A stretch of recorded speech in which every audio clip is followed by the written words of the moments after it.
आज आपल्या महापालिकेतील विरोधी पक्ष नेते मनोज पाटील जे आपले लढाऊ सहकारी आहेत, अनेक लढे आपण त्यांच्याबरोबर लढलेलो आहोत.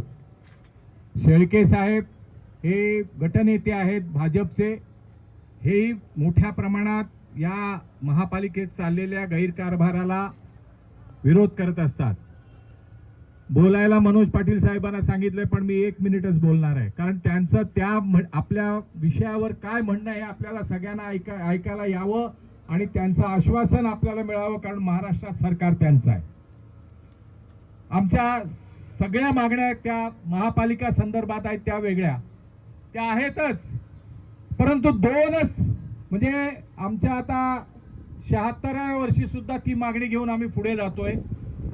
त्या 2 मागण्या आहेत महत्वाच्या, की एक भूमिपुत्रांच्या घरांना नियमानुकूल कसं करता येईल तो महत्वाचा मुद्दा, तो राज्य सरकारकडनं तुम्हाला करून घ्यायचा आहे, त्याच्यासाठी सुद्धा आमचा लढा होणार आहे.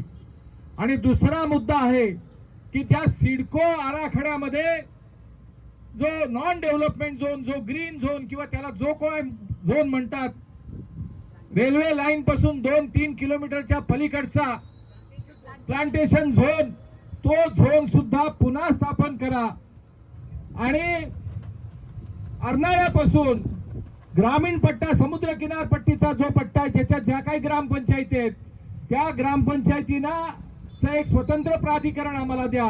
आणि ह्या हरित पट्ट्याला एखादा, जसं महाबळेश्वरला जसा दर्जा आहे तसा दर्जा, विशेष दर्जा, की इथे डेव्हलपमेंट होणार नाही, इथे हरित पट्टा टिकून राहील आणि केवळ भूमिपुत्रांची आणि काही लोकांची छोट्या प्रमाणात घरं होतील. आणि आम्हाला अजून काही वर्ष, आमच्या पुढच्या पिढीला अजून हेच आयुष्य जे आम्ही जगलो, आमचे पूर्वज जगले आणि आमची संस्कृती जी होती ती टिकवण्यासाठी हे 2 मुद्दे तुम्ही आम्हाला सांगा.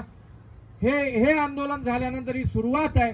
या आंदोलनानंतर या 2 प्रश्नांसाठी आमचं बेमुदत धरणे आंदोलन असेल. बेमुदत जे आमचं व्हायचं ते होईल. आयुष्यात अनेक आंदोलनं लढलो, अनेक संघर्ष केले, परंतु आम्ही आमच्या भूमिपुत्रांना, आमच्या बरोबरच्या लोकांना जर त्यांची घरं नियमानुसार करून देऊ शकलो नाही तर आमच्या आयुष्यभराच्या लढण्याला काही अर्थ राहणार नाही. म्हणून ह्याच्या पुढचं आंदोलन आमचं हे असणार आहे, जे बेमुदत धरणं असेल, सरकार दप्तरीत तुम्ही मांडावं आणि आम्ही ते आंदोलन करणारच आहोत. पण ह्या 2 मागण्या होईपर्यंत ते आंदोलन संपणार नाही.